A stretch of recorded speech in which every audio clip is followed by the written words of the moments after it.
ಪಕೋಡ ರಾಜಕಾರಣ versus pen drive ದರ್ಪ, Doddagoudar double standard ಬಯಲು. ನಮಸ್ಕಾರ ಗೆಳೆಯರೇ, ಫಸ್ಟ್ ಕನ್ನಡಕ್ಕೆ ಸ್ವಾಗತ. ಇದು ಎಡಿಟರ್ ಸ್ಪೆಷಲ್.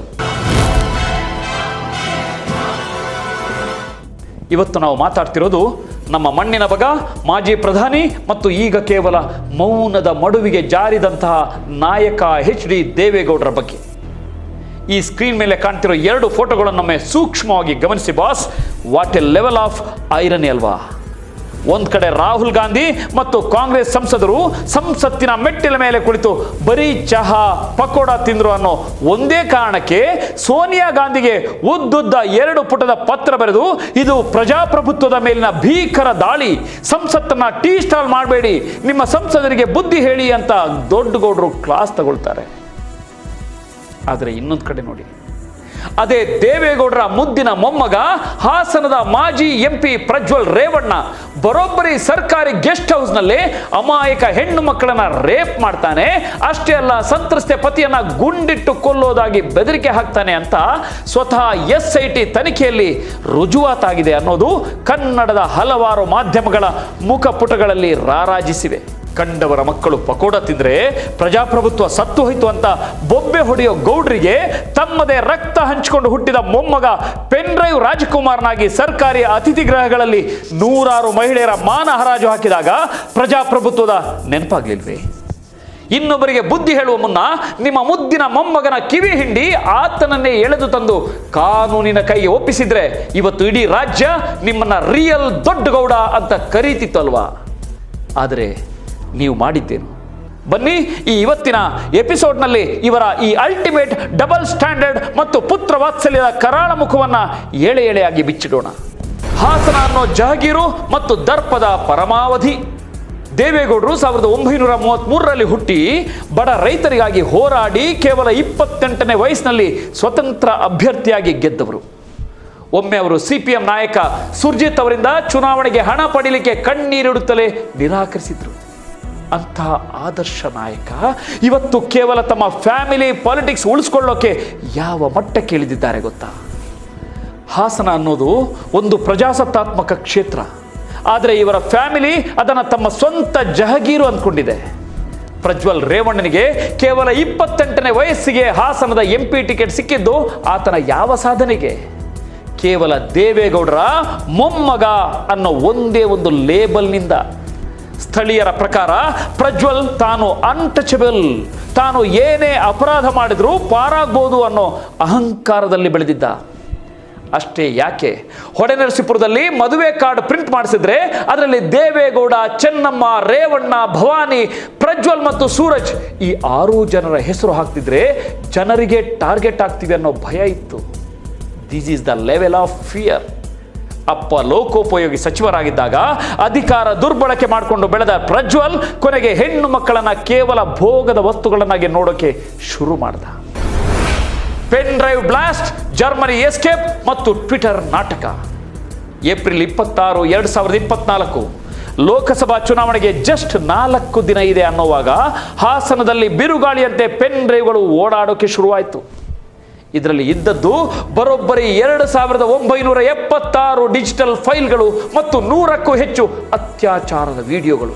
ಕೃಷಿ ಕಾರ್ಮಿಕರು, ಮನೆಗೆಲಸದವರು ಸೇರಿದಂತೆ 90ಕ್ಕೂ ಹೆಚ್ಚು ಮಹಿಳೆಯರನ್ನ ರೇಪ್ ಮಾಡಿ ತನ್ನ ಮೊಬೈಲ್ನಲ್ಲೇ ವಿಡಿಯೋ ರೆಕಾರ್ಡ್ ಮಾಡಿಕೊಂಡಿದ್ದ ವಿಕೃತ ಕಾಮುಕ ಈ ಪ್ರಜ್ವಲ್. ವಿಡಿಯೋ ಲೀಕ್ ಆಗ್ತಿದ್ದ ಹಾಗೆ ನಮ್ಮ ಈ ರಿಯಲ್ ಲೈಫ್ ವಿಲನ್ ಜರ್ಮನಿಗೆ ಎಸ್ಕೇಪ್ ಆಗ್ತಾನೆ. ಆಗ ನಮ್ಮ ದೊಡ್ಡೇಗೌಡರು ಏನ್ ಮಾಡ್ತಾರೆ ಗೊತ್ತಾ? ಮೊಮ್ಮಗ ಫ್ಲೈಟ್ ಹತ್ತುವಾಗ ಕಣ್ಣು ಮುಚ್ಕೊಂಡಿದ್ದವರು ಮೇ 23ರಂದು X ಅಂದ್ರೆ ಟ್ವಿಟರ್ನಲ್ಲಿ 2 ಪುಟದ ಒಂದು ಬಹಿರಂಗ ಪತ್ರ ರಿಲೀಸ್ ಮಾಡ್ತಾರೆ. ನನ್ನ ಮೇಲೆ ನಿನಗೆ ಸ್ವಲ್ಪವಾದ್ರೂ ಮರ್ಯಾದೆ ಇದ್ರೆ ವಾಪಸ್ ಬಂದು ಶರಣಾಗು, ಇಲ್ಲ ಅಂದ್ರೆ ನನ್ನ ಕೋಪಕ್ಕೆ ಗುರಿ ಆಗ್ತೀಯಾ ಅಂತ ಸೇಮ್ ಸಿನಿಮಾ ಡೈಲಾಗ್ ಹೊಡಿತಾರೆ. ಆದ್ರೆ ಈ ನಾಟಕದ ಸ್ಕ್ರಿಪ್ಟ್ ಯಾರಿಗೂ ಅರ್ಥ ಆಗಿಲ್ಲ ಅನ್ಕೊಂಡಿದ್ದೀರಾ? ಮುಖ್ಯಮಂತ್ರಿ ಸಿದ್ದರಾಮಯ್ಯನವರೇ ಓಪನ್ ಆಗಿ ಹೇಳಿದ್ರು, ದೇವೇಗೌಡರೇ ಸ್ವತಃ ಪ್ರಜ್ವಲ್ನನ್ನ ಜರ್ಮನಿಗೆ ಕಳಿಸಿ ಈಗ ಜನರಿಗೆ ತೋರ್ಸೋಕೆ ಪತ್ರ ಬರೆಯೋ ನಾಟಕ ಆಡ್ತಿದ್ದಾರೆ ಅಂತ. ಅಂದ್ರೆ ಮೊಮ್ಮಗನ ಭೀಕರ ಕೃತ್ಯಗಳು ಗೊತ್ತಿದ್ರು ಆತನನ್ನ ರಕ್ಷಿಸೋಕೆ ನೋಡಿದ್ರು. ಅದೇ ರಾಹುಲ್ ಗಾಂಧಿ ಪಕೋಡ ತಿಂದ್ರೆ ಪ್ರಜಾಪ್ರಭುತ್ವದ ಕಗ್ಗೊಲೆ, ಆದ್ರೆ ಇವರ ಮೊಮ್ಮಗ ಹೆಣ್ಣು ಮಕ್ಕಳ ಮಾನ ಕಳೆಯೋದು ಮಾತ್ರ ಜಸ್ಟ್ ಎ ಫ್ಯಾಮಿಲಿ ಮ್ಯಾಟರ್ ಅಲ್ವಾ? What A hypocrisy boss. ಜೀವಾವಧಿ ಶಿಕ್ಷೆ ಮತ್ತು ಲೈಬ್ರರಿ ಕ್ಲರ್ಕ್ ಆದ ಮಾಜಿ MP. ಬಟ್ ಡಿಯರ್ ಗೌಡ್ರೆ, ಕಾನೂನು ಯಾರ ಅಪ್ಪನ ಸೊತ್ತು ಅಲ್ಲ. ನೀವು ಎಷ್ಟೇ ಬಚಾವ್ ಮಾಡೋಕ್ಕೆ ಟ್ರೈ ಮಾಡಿದ್ರು ಆಗಸ್ಟ್ 2025ರಲ್ಲಿ ಬೆಂಗಳೂರಿನ ವಿಶೇಷ ನ್ಯಾಯಾಲಯ ಒಂದು ಐತಿಹಾಸಿಕ ತೀರ್ಪು ಕೊಡ್ತು. 48 ವರ್ಷದ ಮನೆಗೆಲಸದ ಮಹಿಳೆ ಮೇಲೆ 2021ರಲ್ಲಿ ಫಾರ್ಮ್ ಹೌಸ್ನಲ್ಲಿ ಅತ್ಯಾಚಾರ ಎಸಗಿದ್ದಕ್ಕಾಗಿ ಪ್ರಜ್ವಲ್ ರೇವಣ್ಣನಿಗೆ ಜೀವಾವಧಿ ಶಿಕ್ಷೆ ವಿಧಿಸಲಾಯಿತು.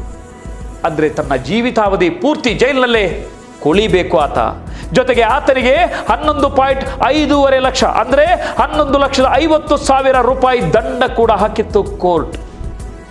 ಶಿಕ್ಷೆಯಿಂದ ತಪ್ಪಿಸ್ಕೊಳ್ಳೋಕೆ ಕರ್ನಾಟಕ ಹೈಕೋರ್ಟ್ಗೂ ಹೋದ್ರು.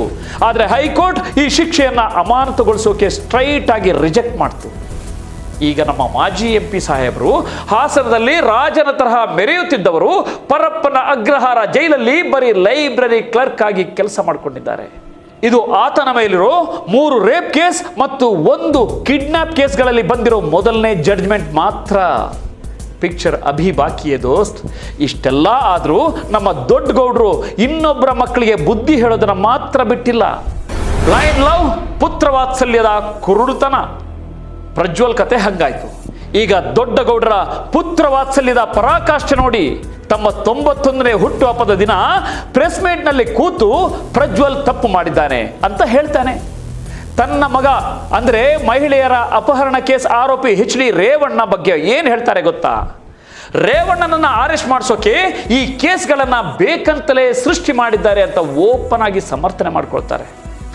ಅಂದರೆ ಮಗನ ಮೇಲೆ ಅಪಹರಣ, ಲೈಂಗಿಕ ದೌರ್ಜನ್ಯದ ಆರೋಪ ಇದ್ರೂ ಅದು ಅವರಿಗೆ ರಾಜಕೀಯ ಷಡ್ಯಂತ್ರ ತರಹ ಕಾಣಿಸುತ್ತೆ. ಇನ್ನು ಅದೇ ಫ್ಯಾಮಿಲಿಯ ಇನ್ನೊಂದು ರತ್ನ ವಿಧಾನ ಪರಿಷತ್ ಸದಸ್ಯ ಅಂದರೆ MLC ಸೂರಜ್ ರೇವಣ್ಣ. ಇವರ ಲೆವೆಲ್ ಇನ್ನೂ ಬೇರೆ. ಜೂನ್ 2024ರಲ್ಲಿ JDS ಪಕ್ಷದ ಪುರುಷ ಕಾರ್ಯಕರ್ತನ ಮೇಲೆ ಅಸ್ವಾಭಾವಿಕ ಲೈಂಗಿಕ ದೌರ್ಜನ್ಯ ಎಸಗಿದ ಆರೋಪದ ಮೇಲೆ ಸೂರಜ್ ರೇವಣ್ಣ ಅರೆಸ್ಟ್ ಆಗ್ತಾರೆ.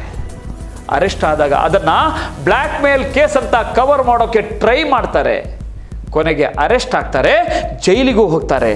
ಜಾಮೀನಿನ ಮೇಲೆ ಜೈಲಿನಿಂದ ಆಚೆ ಬರ್ತಿದ್ದ ಹಾಗೆ ಸೂರಜ್ ರೇವಣ್ಣ ಇದು ನನ್ನ ಕುಟುಂಬದ ಇಮೇಜ್ ಡ್ಯಾಮೇಜ್ ಮಾಡೋ ಷಡ್ಯಂತ್ರ ಅಂತ ಹೇಳ್ತಾನೆ. ಒಂದ್ಸಲ ಯೋಚನೆ ಮಾಡಿ ಫ್ರೆಂಡ್ಸ್, ಒಂದು ಮನೆಯಲ್ಲಿರೋ ಒಬ್ಬ ಮೊಮ್ಮಗ 106 ಹೆಣ್ಣು ಮಕ್ಕಳ ಮೇಲೆ ರೇಪ್ ಮಾಡಿ ಜೀವಾವಧಿ ಶಿಕ್ಷೆ ಅನುಭವಿಸ್ತಿದ್ದಾನೆ. ಇನ್ನೊಬ್ಬ ಮೊಮ್ಮಗ ಗಂಡಸರ ಮೇಲೆಯೇ ರೇಪ್ ಮಾಡಿದ ಆರೋಪ ಎದುರಿಸ್ತಿದ್ದಾನೆ. ಮಗನ ಮೇಲೆ ಹೆಂಗಸನ್ನ ಕಿಡ್ನಾಪ್ ಮಾಡಿದ ಕೇಸು. ಇಷ್ಟೆಲ್ಲ ಕ್ರಿಮಿನಲ್ ಆಕ್ಟಿವಿಟೀಸ್ ನಡೀತಿದ್ರು ದೇವೇಗೌಡರು ಇದನ್ನೆಲ್ಲ ವಿರೋಧಿಗಳ ಷಡ್ಯಂತ್ರ ಅಂತ ಡಿಫೆಂಡ್ ಮಾಡ್ಕೊಳ್ತಾರೆ. ಬಟ್ ಬೇರೆಯವರು ಪಕೋಡ ತಿಂದರೆ ಮಾತ್ರ ಇವರಿಗೆ ಪ್ರಜಾಪ್ರಭುತ್ವ ನೆನಪಾಗುತ್ತೆ. ಈ ಹಿಪೋಕ್ರಸಿಗೆ ನಾವೇನು ಹೇಳಬೇಕು ಹೇಳಿ? ಮೊಸಳೆ ಕಣ್ಣೀರಿನ ಮಾಸ್ಟರ್ ಕ್ಲಾಸ್. ದೇವೇಗೌಡರ ಬತ್ತಳಿಕೆಯಲ್ಲಿರೋ ಅತಿ ದೊಡ್ಡ ಬ್ರಹ್ಮಾಸ್ತ್ರ ಅಂದರೆ ಅದು ಕಣ್ಣೀರು. 2002ರ ಗುಜರಾತ್ ಗಲಭೆ ಬಗ್ಗೆ ಪಾರ್ಲಿಮೆಂಟ್ನಲ್ಲಿ ಮಾತಾಡುವಾಗ ಕಣ್ಣೀರು ಹಾಕಿದ್ರು. ಫೆಬ್ರವರಿ 4, 2022ರಲ್ಲಿ ರಾಜ್ಯಸಭೆಯಲ್ಲೂ ಕಣ್ಣೀರಿಟ್ರು. ಚುನಾವಣಾ ರ್ಯಾಲಿಯಲ್ಲಿ ಇದೇ ನನ್ನ ಕೊನೆ ಎಲೆಕ್ಷನ್, ನಮ್ಮ ಫ್ಯಾಮಿಲಿನ ಟಾರ್ಗೆಟ್ ಮಾಡ್ತಿದ್ದಾರೆ ಅಂತ ಹೇಳಿ ಅನುಕಂಪ ಗಿಟ್ಟಿಸೋಕೆ ಎಷ್ಟೋ ಸಾರಿ ಅತ್ತಿದ್ದಾರೆ.